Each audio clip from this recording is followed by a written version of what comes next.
Salam alaikum Azoul, bonsoir. Hier, j'ai eu au téléphone un fin observateur de la scène politique algérienne. Je voulais lui proposer de participer avec nous aujourd'hui à cette émission sur les élections locales. C'est à peine s'il accepta de me parler. Il m'a fait part de sa lassitude, de son découragement. Il m'a dit ceci. Je me suis totalement retiré, Khoya Jamaldine. Fini le politique. Fini, terminé. J'ai débranché la prise. Ça ne sert à rien de s'obstiner. Je suis rentré dans le rang, comme tout le monde, comme on dit. Et je vais m'occuper désormais de ma famille, de mes affaires et voir surtout si je peux trouver le moyen de quitter le pays. Que le régime fasse ce qu'il veut, ça ne m'intéresse plus. Menni, mennes, harimna, comme a dit l'autre. J'ai été très étonné que cet homme, d'habitude tellement passionné, engagé, ait ainsi jeté l'éponge, qu'il se soit résigné, qu'il ait rejoint la masse informe des millions de gens qui considèrent qu'ils n'ont rien à dire et que de toute façon, ils n'y peuvent rien, que tout se décide sans eux, qu'ils le veuillent ou non. Et je le lui ai dit. Sa réponse a achevé de me convaincre que ce régime avait finalement réussi ce qu'il avait entrepris, par l'usure, par la corruption. Voici ce que me déclara encore une fois le démissionnaire, avant de m'opposer une définitive fin de non-recevoir. Voilà ce qu'il m'a dit. Ce qui m'a définitivement convaincu qu'il ne sert plus à rien de lutter et quand je me suis rendu compte que les gens ne savent même pas qui est le chef du gouvernement dans ce pays, qui ne connaissent ni les noms des ministres, ni ceux des politiciens les plus en vue, ni les intellectuels qui se tirent dans les pattes, les Boujedra, Kamel Ben Daoud, etc. Ni ce projet de 5e mandat pour un grabataire, ni ce qu'est la planche à billets, ni ce que sont les réserves d'échange, ni le fait que le pays ne produit aucune richesse, si ce n'est le pétrole et le gaz, ni ce que représente la menace de l'exploitation du gaz de schiste, ni qui est le PDG de Sonatrach, la plus grosse entreprise du pays, ni combien Haddad a réussi à amasser de milliards de dollars. Rien. Rien ne les intéresse si ce n'est survivre, si ce n'est rafler sa part des miettes qui tombent de la table des maîtres. Alors, les élections locales, tu parles. Ils s'en fichent royalement. Ce régime supprimerait demain les élections pour vendre les sièges des maires et des députés et des autres élus aux enchères publiques, aux plus offrants, que ça ne soulèverait pas la moindre petite indignation. Tout le monde trouverait ça normal, comme tout le monde trouve normal que Bouteflika continue d'être le président alors qu'il ne connaît même pas son nom, qu'il ne connaît même plus son nom. Nous sommes un peuple qui ne s'indigne plus, qui a abdiqué sa souveraineté au Baggara de tout poil, et moi aussi. Je fais comme tout le monde désormais.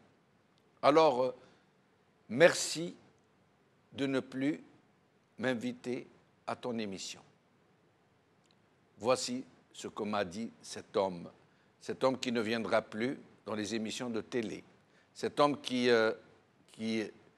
a rejoint la foule grise du bniwiwisme, ou plutôt des Ahterasi, des Khatini et des Malabalish.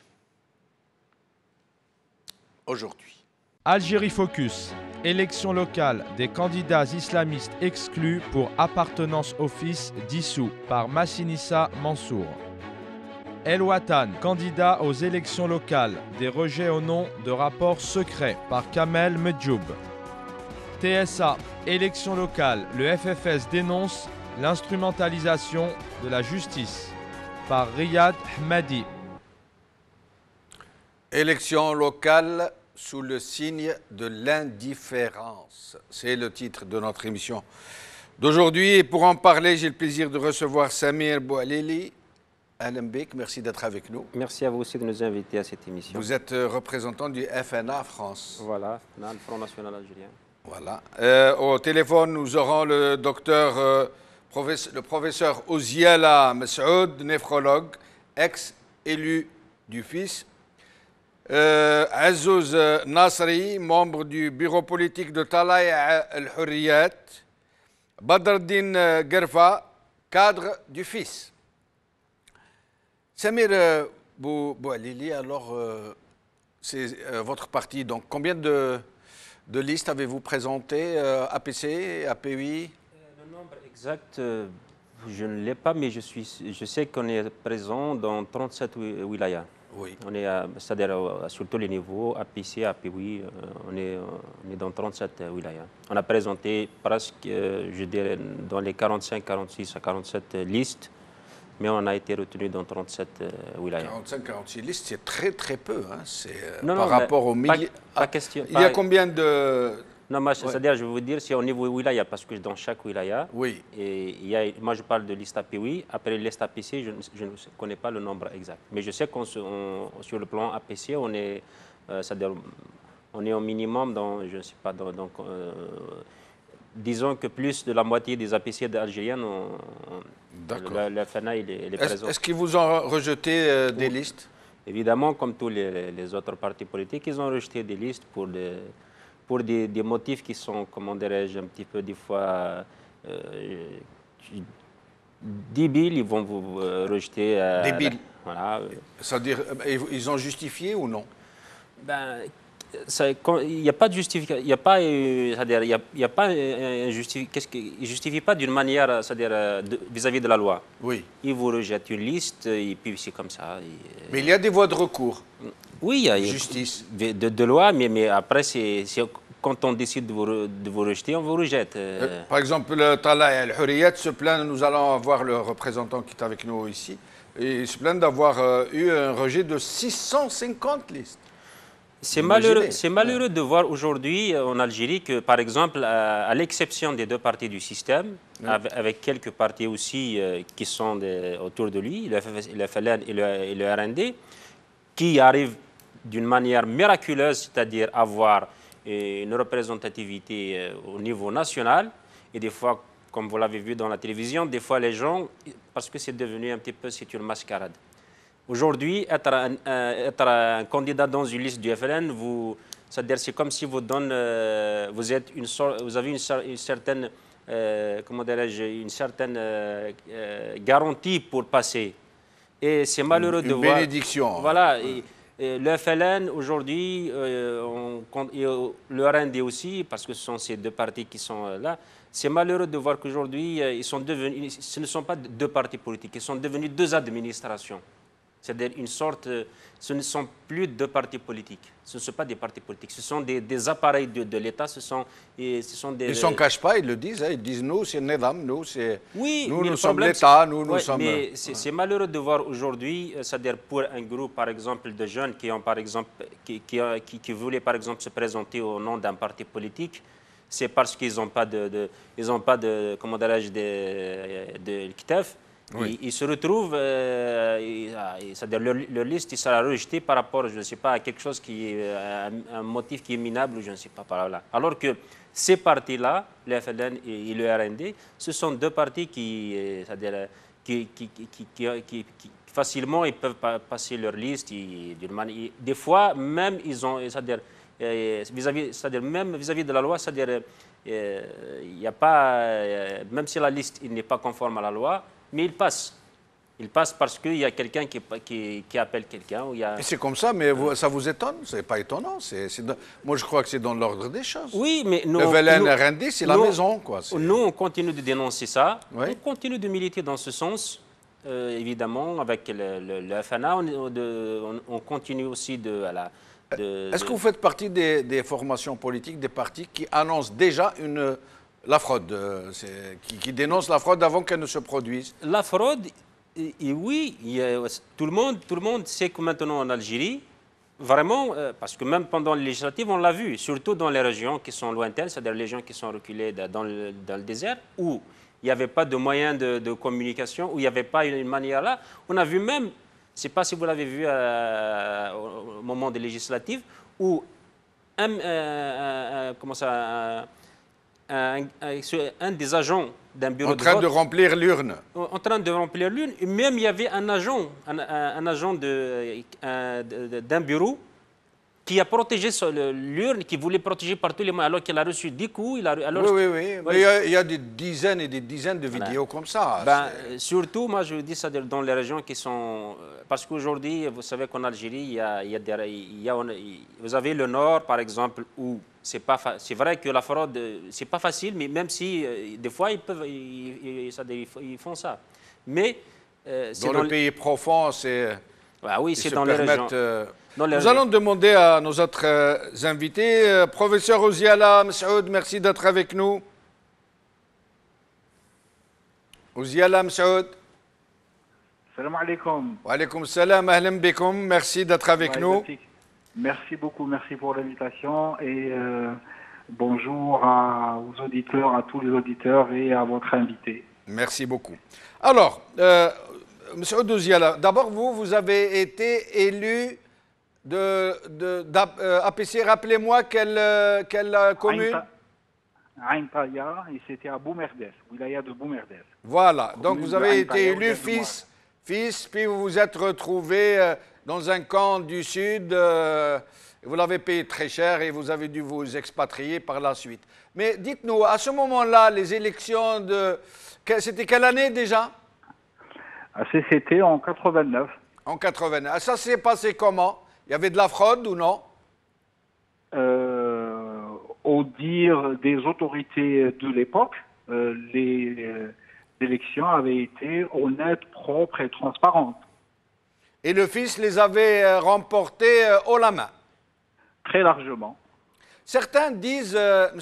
Ouziala, que le régime vous a un peu aidé pour pouvoir vous compromettre en vous mettant sur le terrain, pour vous pousser à la corruption, pour vous pousser à donner des lots de terrain à la famille, pour pouvoir enfin compromettre l'image des élus du fils. Est-ce vrai, d'après vous?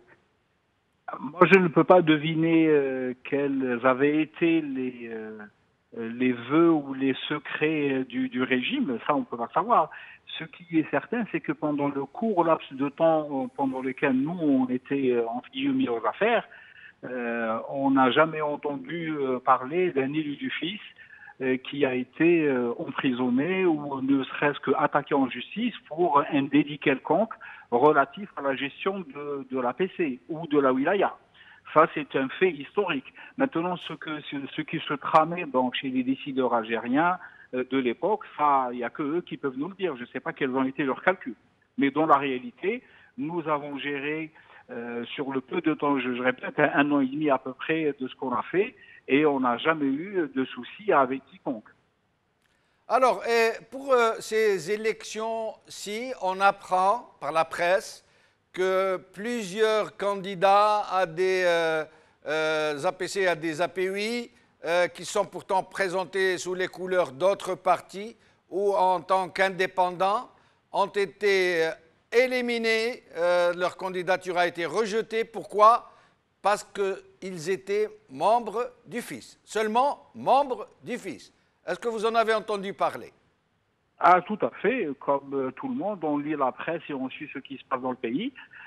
Ça veut tout simplement dire que le régime éradicateur est toujours en place. Et d'un autre côté, nous, on est très heureux d'entendre des choses pareilles. C'est pour dire que toute la moussalahat dont ils ont parlé, ce n'est que du mensonge et ça restera mensonge. Il n'y a jamais eu de réconciliation réelle voulue pour que le peuple algérien se reconstitue et élise ses élus comme il veut pour mener ce pays à bien. Nous, en tant qu'élus du FIS, nous, en tant que membres du FIS, nous sommes très heureux d'entendre des choses pareilles. Ça démontre et ça dévoile la réalité de ce régime qui ment au peuple algérien nuit et jour. Restez avec nous, M. Oudouziala. Avec nous, Azouz Nasri, donc membre du bureau politique de Talaï al-Hurriyat. Merci d'être avec nous, Azouz Nasri.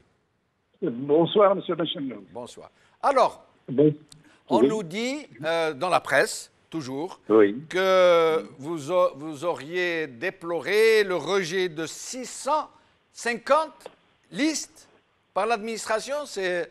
Moi, ça m'a semblé tout à fait hallucinant.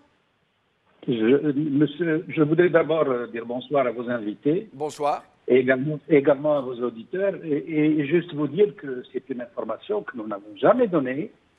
Et il me semble que c'est une information qui n'est pas du tout juste.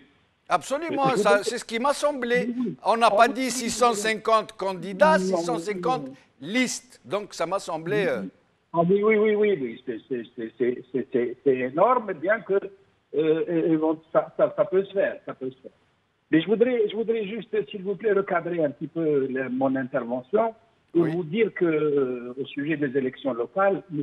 Ahmed Azimi, que vous connaissez bien, a animé mercredi dernier au siège central du parti un point de presse pour faire un bilan d'étape du processus électoral. J'ai eu le plaisir de l'accompagner lors de ce point de presse au cours duquel j'ai développé 2 points. Le premier point relatif au cadre général dans lequel se déroulent les élections et le second point relatif donc aux écueils érigés par la réglementation et l'administration pour laminer toute forme d'opposition. Si vous permettez, sur le premier point, et c'est quelque chose d'énorme, nous avons relevé au niveau de Talaï al-Hurriyat l'absence du cadre réglementaire qui devait encadrer les opérations préliminaires de collecte des signatures pour les partis politiques et les indépendants qui sont soumis à cette obligation. Et leur légalisation, également pour le formulaire de déclaration de candidature pour les autres qui ne sont pas soumis à l'obligation de parrainage. Ce cadre, la loi organique portant régime électoral, le renvoie au règlement, c'est-à-dire au décret exécutif, lesquels peuvent renvoyer également aux arrêtés ministériels. Il faut rappeler que la dernière mouture de la loi électorale date du 25 août 2016. À la date de convocation du corps électoral, c'est-à-dire au 26 août 2017 dernier, les décrets exécutifs cités n'avaient pas été pris. Ils ne l'ont été qu'en date du 13 septembre 2017, soit 18 jours après le lancement de l'opération électorale et à 11 jours de l'échéance de dépôt de candidature.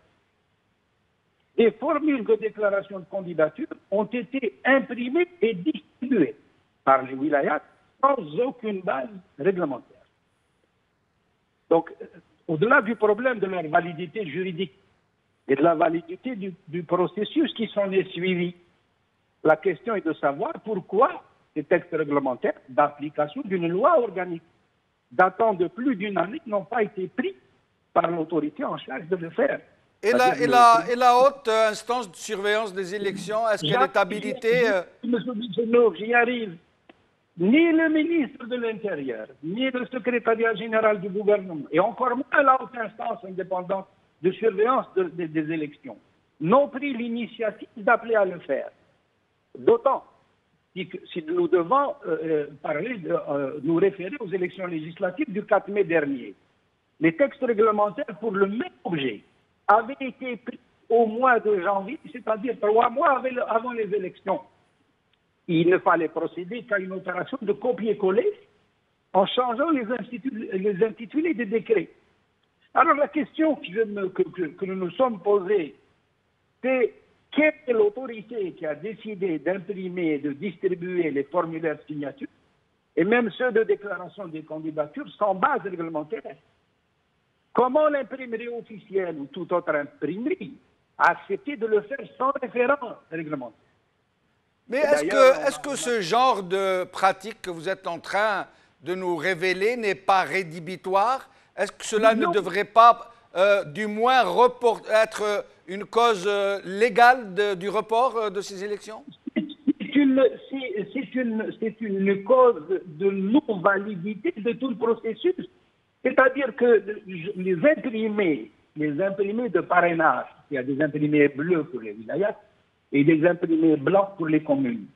Ces imprimés ont été imprimés, distribués aux partis politiques, dont Tala el-Hurriyet, pour les imprimer, les remplir, les faire légaliser, etc. Je vais vous parler de la procédure dans 2 secondes si j'ai le temps. Et alors, sans aucune base légale, ça veut dire que tout le processus est nul puisqu'il n'a pas de base légale. Ensuite, les déclarations de candidature, pour ceux qui ne sont pas soumis aux déclarations de parrainage, les dossiers eux-mêmes, les dossiers que les partis politiques comme le FLN, le RND, etc., remplissent, c'est-à-dire déclaratifs de leurs candidats. Ces documents également ont été imprimés sans base réglementaire. La base réglementaire, je vous ai dit, a été prise 18 jours après le lancement des opérations. Alors, la question que je me suis posée, comment l'imprimerie officielle ou toute autre imprimerie a accepté de le faire sans référent réglementaire? Il y a même eu un couac que nous avons relevé à la wilaya de Genfa, où les formules de souscription des API, c'est les bleus, ont été distribuées à la place de ceux des APC, avant d'être retirés et remplacés. Et ce qui nous a fait perdre à tous les partis politiques et listes indépendantes qui étaient chargés de remplir les parrainages, ça leur a fait perdre du temps. Donc, ça, c'est le premier point. Le deuxième point est relatif à la procédure de légalisation des formulaires de souscription de signatures. C'est vraiment un barrage pratiquement infranchissable. Tant pour les électeurs, c'est-à-dire pour ceux qui sont chargés de parrainer, par exemple pour Tala el-Hurriyet, nous sommes militants, nous sympathisants, à qui nous avons remis des formulaires pour leur dire remplissez-les et ramenez-les pour parrainer nos candidats. Au-delà des informations personnelles que les formulaires contiennent, le formulaire doit être signé, porter l'empreinte de l'index gauche de son auteur et être légalisé auprès d'un officier public, c'est-à-dire notaire, huissier de justice, président d'APC, secrétaire général de commune, etc. Durant les premiers jours du lancement de l'opération, aucun officier public n'a daigné légaliser le formulaire au motif qu'il n'avait pas reçu d'instruction de tutelle. Et d'ailleurs, le pouvait-il, puisque la réglementation des autorisants n'avait pas encore été publiée. Par la suite, imaginez, M. Benchelouf, imaginez que je suis à la Hurriyet, prends un imprimé que je porte à l'APC pour le faire légaliser. J'ai en face de moi un président d'APC ou un adjoint qui est d'obédience partisane, disons, d'une autre obédience partisane. Il refusera de me signer et il va me faire, disons, courir pendant plusieurs jours et pour me faire lasser en définitive. Mais, Nasser, excusez-moi de vous interrompre. Oui. Malgré ces carences, ces irrégularités, ces violations, vous vous présentez quand même à ces élections, à ces curieuses élections entachées d'ores et déjà de graves violations du droit, de la Constitution, de la loi électorale? Écoutez, M. Benchelouf, je pense que vous avez dû suivre, disons, le processus préliminaire qui a conduit Tala el-Hurriyet à se présenter aux élections, disons, locales. Nous n'avons pas participé aux élections législatives, mais nous avons décidé de participer aux élections locales parce que notre direction politique a décidé, au cours d'une réunion de son comité central, le 26 août dernier, d'y participer. Il y a eu un vote à l'intérieur du comité central, et une partie était contre, la majorité était pour, et nous y participons. D'autant que notre décision d'y participer, c'est-à-dire que nous ne pouvons pas légalement, tout au moins. Nous retirer, la loi ne nous permet pas de nous retirer.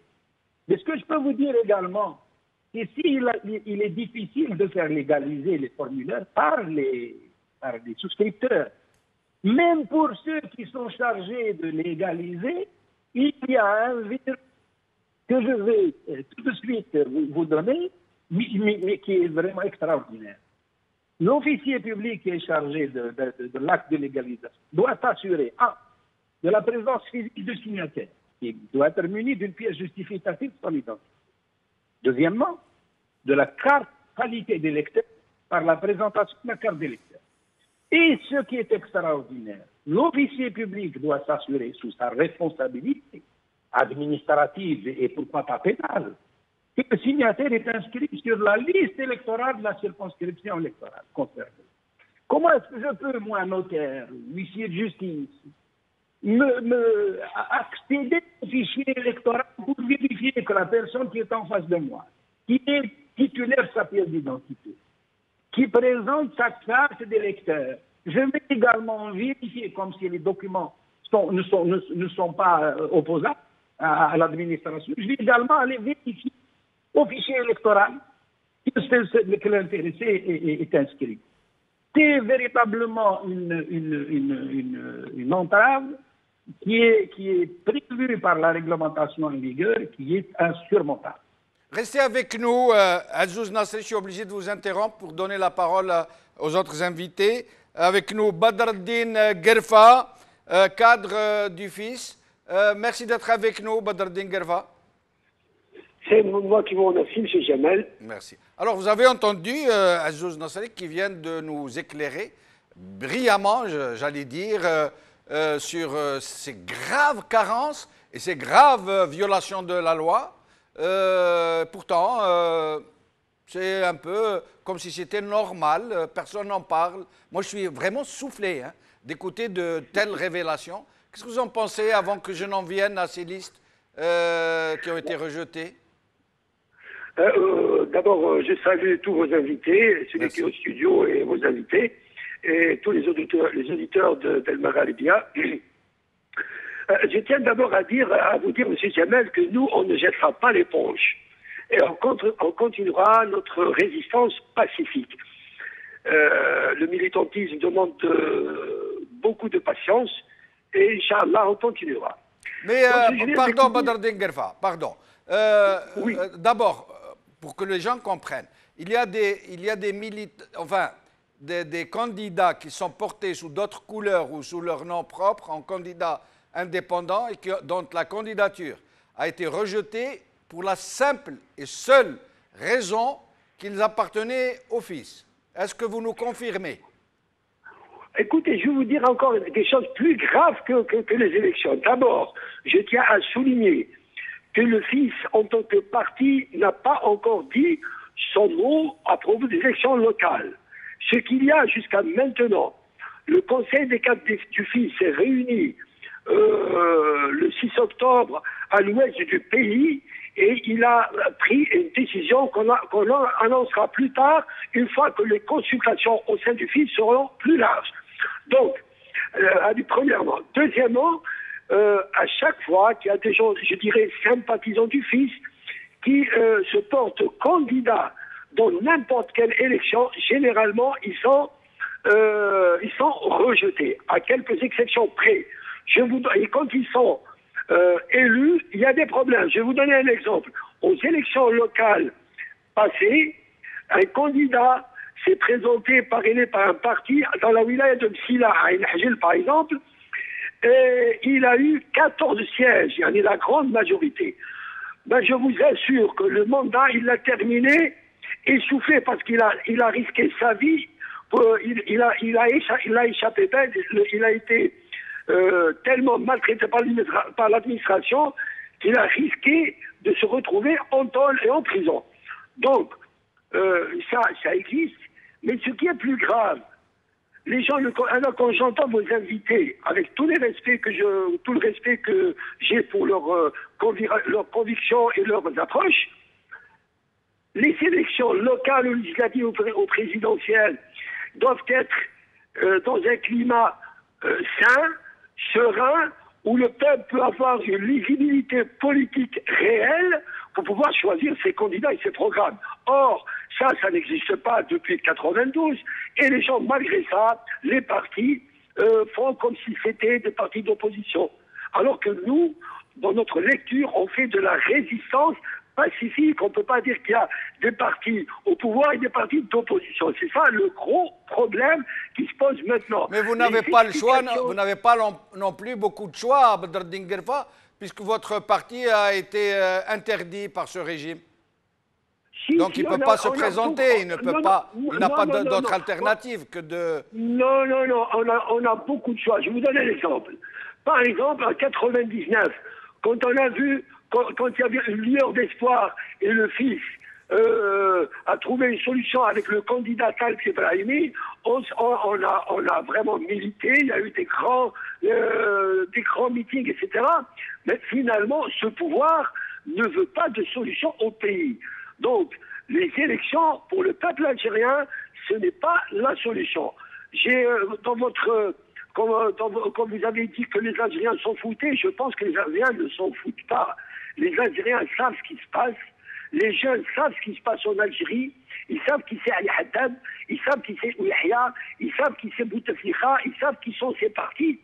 La pseudo-élite algérienne est absente. Elle n'est pas avec ce peuple. Elle n'est pas avec cette jeunesse. Elle n'est pas avec la femme algérienne. Les privilèges, et les Algériens le savent.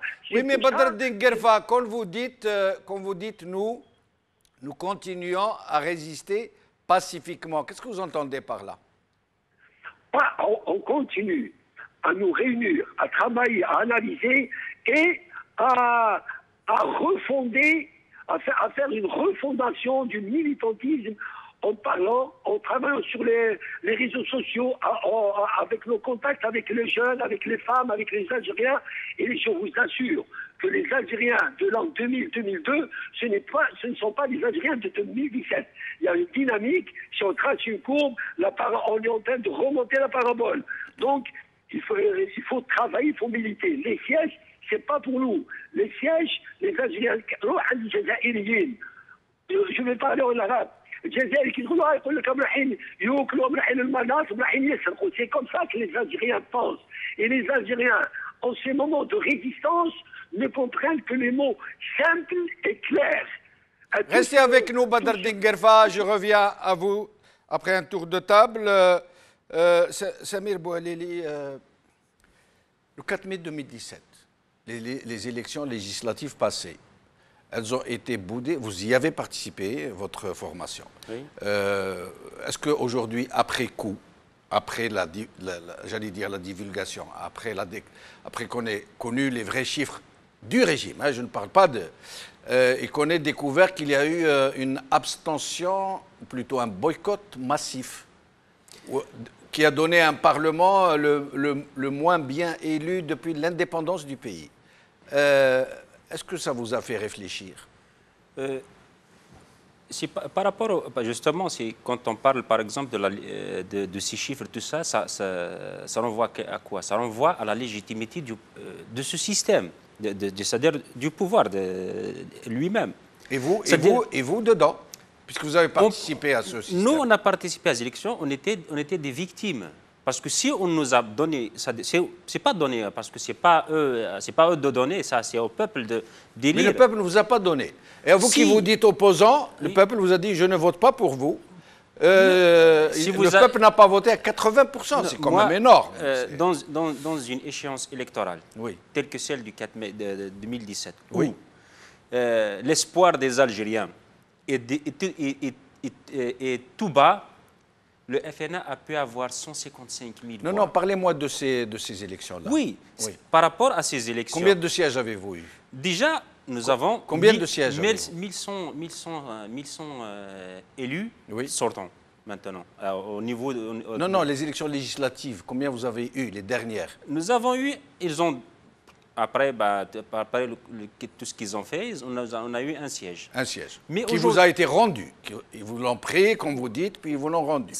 Mais vous avez eu un siège. Alors, et vous continuez de nous dire que les élections, c'est le peuple qui décide? Dans un pays civilisé, dans un pays où on veut être des gens civilisés, où on veut être un pays démocrate, le seul et unique chemin pour reconstruire et apporter quelque chose à ce pays, c'est la voie du choix. Même dans, par exemple, si on regarde, même dans la religion, il dit comme choura binakum. Oui, mais lorsque la fraude est systémique, oui, lorsque votre président lui-même a dit que ces élections ont été le fruit d'une fraude massive, oui, générale, vous ne pouvez pas me dire que c'est une question de choix du peuple, puisque le peuple n'a pas choisi, on lui a imposé une fraude qu'on a sorti des urnes. Justement, c'est ça, on est en train maintenant de faire, parce que quand on parle du système, la manière dont le système fraude aujourd'hui, c'est quoi? Oui. Ce n'est plus comme avant, aujourd'hui le système, il a sa propre hachia, comme on dit. C'est pas d'aujourd'hui, c'est depuis 62. Il les utilise parce qu'il faut savoir une chose, c'est qu'en Algérie, il y a une majorité qui est dormante, une majorité qui s'abstient, c'est-à-dire ils ne votent pas. C'est ça le problème aujourd'hui de la scène politique algérienne. Parce que ces gens-là qui ne votent pas et qui disent que je ne veux pas faire partie de la solution, oui. C'est-à-dire c'est une sorte de perte d'espoir. On les comprend, mais au moins, quand il y a quelqu'un qui a de l'espoir, il faut le laisser quand même dans son espoir. C'est ça l'idée du FNA. Monsieur Bouhalili, les élections, c'est la majorité, n'est-ce pas? Oui. Lorsque la majorité boycotte de façon tout à fait magistrale, jamais vue depuis l'indépendance de ce pays, alors que ce pays est connu pour la fraude. Oui. Vous continuez de me dire qu'il faut laisser l'espoir à qui, l'espoir? Puisque la majorité n'a pas voté. Qu'est-ce que vous voulez? C'est-à-dire qu'on arrête le fonctionnement de l'Algérie? Non, mais le boycott est une forme de vote. Oui. Le boycott en lui-même est une forme d'expression politique, de rejet de ce régime qui organise des élections qui ne font que le servir et le pérenniser. C'est pas, non, moi, vous venez de le dire, c'est pas pour le servir le système, parce que le système aujourd'hui, notamment au Yahya dans ses discours, quand vous allez voir ses discours, vous allez sentir une certaine peur en lui, une certaine peur, parce qu'aujourd'hui le système, il sait lui-même, il sait que la manière dont il a manipulé les législatives précédentes, c'est cette fraude qui lui a, c'est-à-dire qui l'a amené à ce qu'il est aujourd'hui. Aujourd'hui, quand on voit, par exemple, quand on voit la manière dont le système, l'État, c'est-à-dire regarde, comment dirais-je, traite les problèmes, tout ça, on regarde, on voit, parce qu'on n'a pas donné la chance. C'est vrai, aujourd'hui, le système, nous, on le dit, qu'il prenne ses responsabilités. Il a fraudé les élections. Il a enlevé la légitimité à ce qui est de droit. Mais qu'il assume, qu'il prend ses responsabilités. Lesquelles? Quelles responsabilités? La responsabilité de délégitimer les gens qui sont légitimes, par exemple, à être dans leur, que ce soit à la peine ou que ce soit... Mais c'est le cas, ce sont des gens qui ont été élus par la fraude et qui sont des députés, des sénateurs.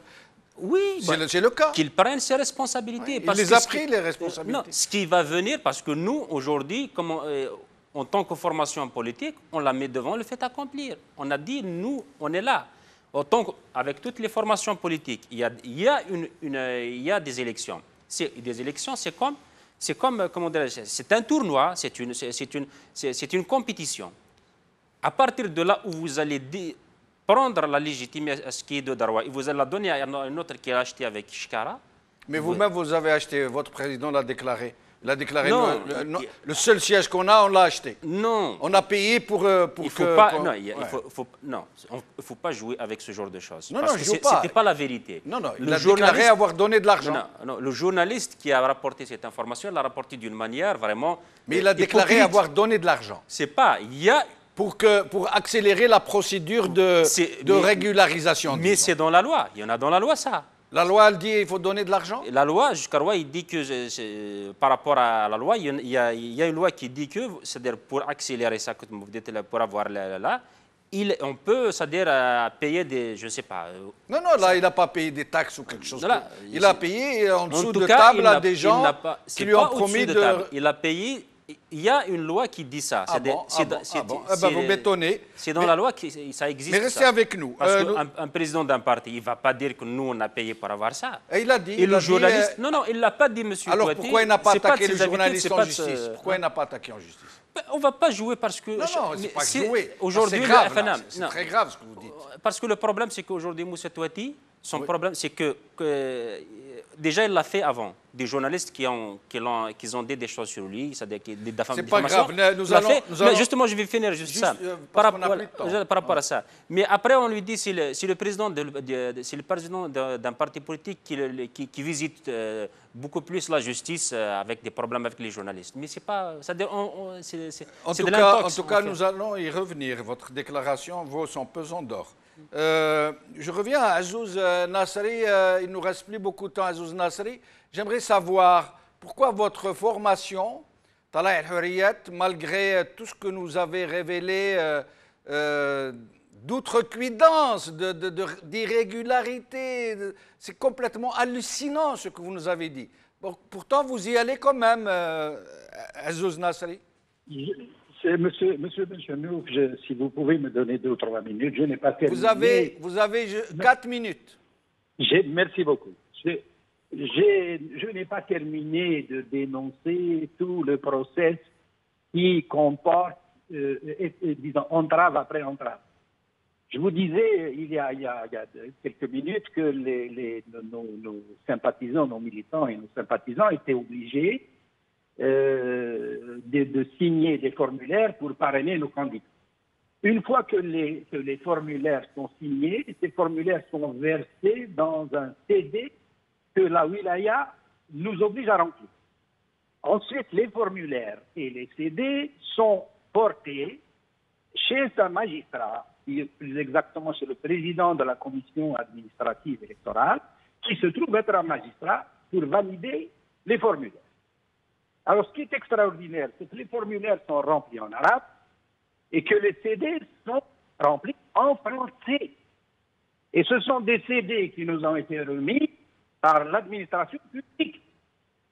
On est obligé, en remplissant, en prenant donc des informations en arabe et en les versant en français dans les CD, il y a un problème de compatibilité qui a conduit à un rejet massif des signatures pour défaut de compatibilité.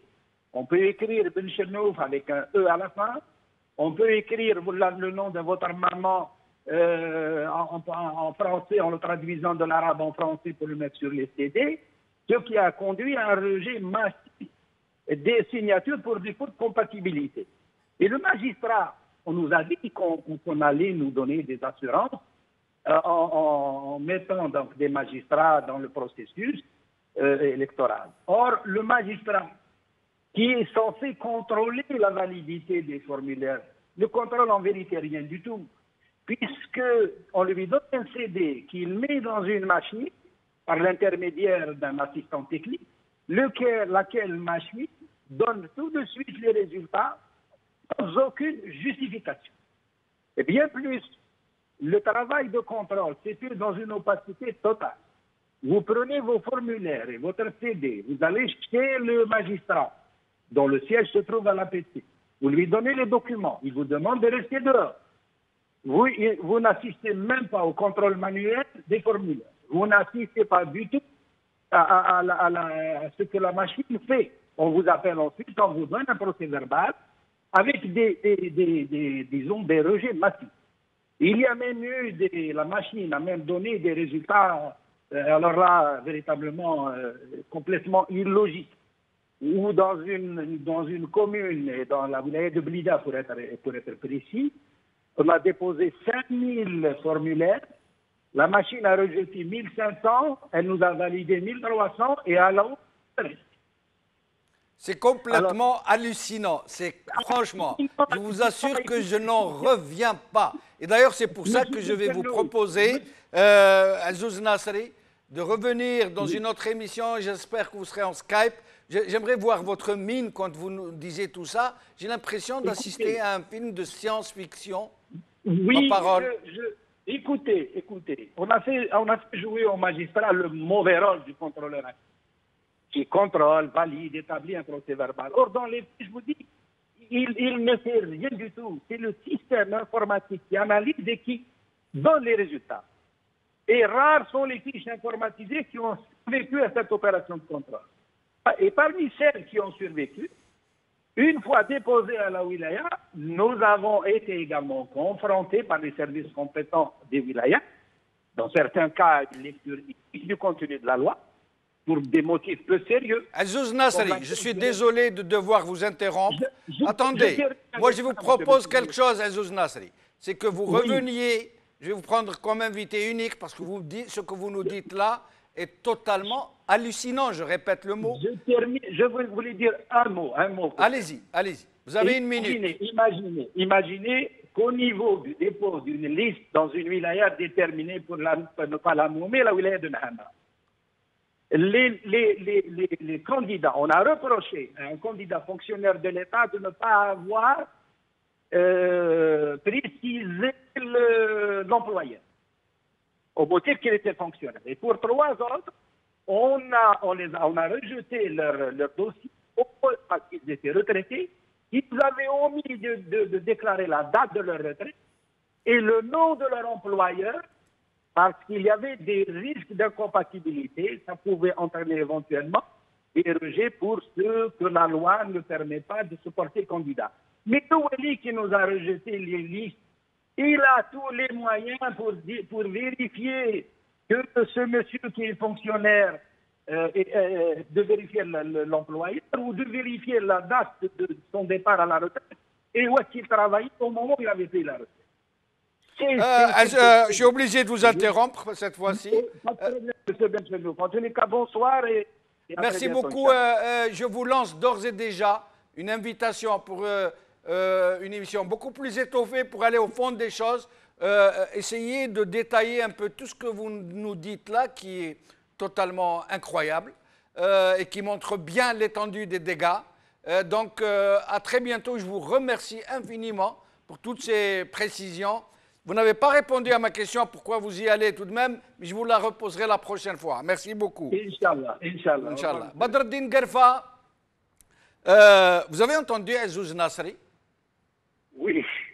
Ce qu'il dit, moi j'ai l'impression de vivre un cauchemar. Je savais que rien n'est impossible dans ce régime, mais à ce point-là, c'est quand même choquant, quoi.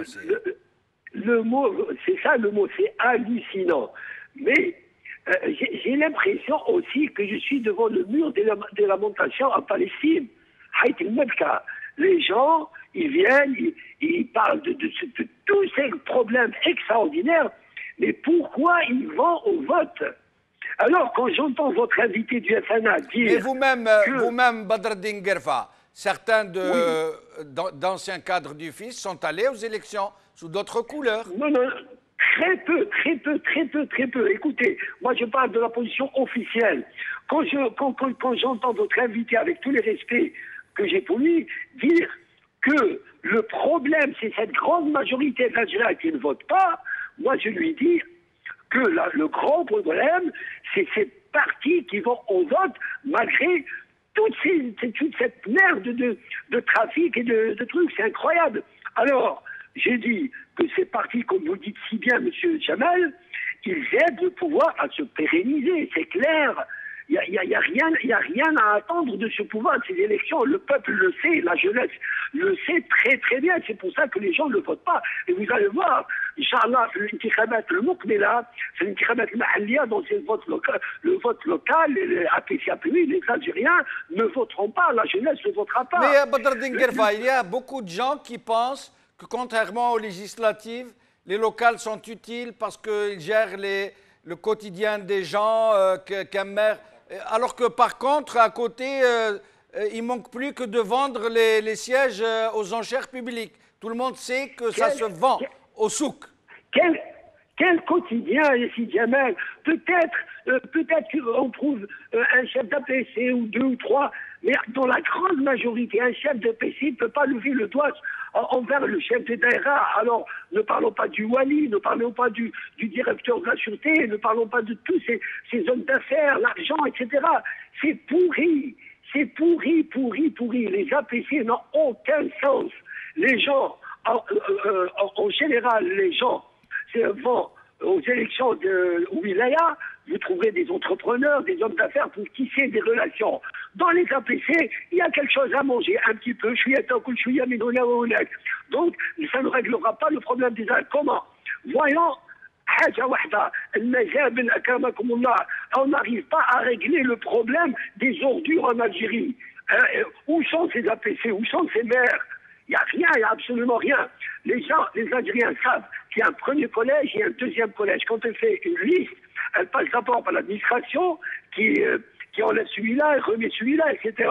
Il y a les services de sécurité et les Algériens viendront à la fin pour dire oui ou non. Donc, absolument, il n'y a rien. Donc, merci Badreddine Guerfa. Désolé d'avoir perdu le professeur Ouziala Messoud. Merci à Samir. Je vais vous donner le mot de la fin. Merci à Azouz Nasri pour ses, j'allais dire, c'est brillantes. C'est vrai, c'est vraiment. Je suis époustouflé personnellement pour toute cette capacité de pouvoir estimer l'ampleur des dégâts. J'espère qu'il sera des nôtres sur une autre émission où il nous expliquera de façon encore plus pédagogique tout ce que cache cette consultation. Et je lui demanderai aussi de nous dire pourquoi Talaya al-Hurriyat y va tout de même. Alors, Samir Boualili, un dernier mot, moins d'une minute. J'aimerais bien juste, par rapport au dernier intervenant qui a dit qu'ils ne savent pas qu'est-ce qu'ils sont en train de faire les partis politiques, je veux juste lui répondre par une phrase de Moussa Touati. C'est que nous, on veut faire le FNA, on veut faire de la politique. On a créé un parti politique. On ne veut pas faire autre chose. Nous sommes dans une compétition politique. Dans une compétition politique, tout le monde sait que dans une compétition, il y aura une vingtaine, une quarantaine de participants. Il y a toujours un gagnant. Où il y a, là, et vous pouvez être classé premier, deuxième, cinquième, 20e. Est-ce que vous pouvez dire que le meilleur gagne? Moi, le plus important, ce n'est pas de gagner. Le plus important, que le meilleur soit élu. Oui, si le meilleur soit élu. Et c'est le cas, c'est les meilleurs qui sont élus. Et c'est d'apporter aussi ça. Est-ce que les meilleurs sont élus dans les consultations algériennes? Ça dépend. Moi, je ne dirais pas de. Je ne veux pas entrer dans cette polémique. C'est-à-dire, est-ce que les meilleurs sont élus? Ce n'est pas une polémique, c'est une question. Il y a des gens qui méritent vraiment leur place dans la PED, même si ils sont minimes. Même s'ils sont un. C'est ça. Vous connaissez l'histoire de Ahmedak un jour? Avant, les gens, quand le printemps arrivait, les gens sortaient dans leurs prés, dans la plaine, et ils comptaient leurs vaches, leurs agneaux, parce que c'est à ce moment-là que les vaches, les brebis enfantent, j'allais dire, mettent bas. Et donc, ils comptent. J'ai عندي 500 بقرة 300 نعجة 60 خروف, etc., etc. Et parmi eux, il y avait Ahmeda, il n'avait rien. Il n'avait qu'un âne. Tout ce qu'il avait, il avait un âne. Alors que lui aussi sortait, il comptait un âne. Il disait, يقولوا عليه يقولوا كي الناس تعد مالها حميدة يعد حماره. C'est un dicton de l'Ouest. Voilà, de toute façon, le FNA, nous, on veut faire de la politique. On ne veut pas faire autre chose. Ben, j'espère pour que répondre vous allez réussir. à la personne, parce que et juste par rapport à une idée, oui. C'est-à-dire par rapport au rejet des listes, c'est très très décevant de voir par exemple un rejet d'une liste, c'est fait pour le FNA par rapport à une erreur de nom ou à une erreur d'un nom de parent non grave. Merci Samir Boualili. Merci à vous, chers amis, d'avoir suivi cette émission. Et je vous promets que nous reviendrons sur ce sujet.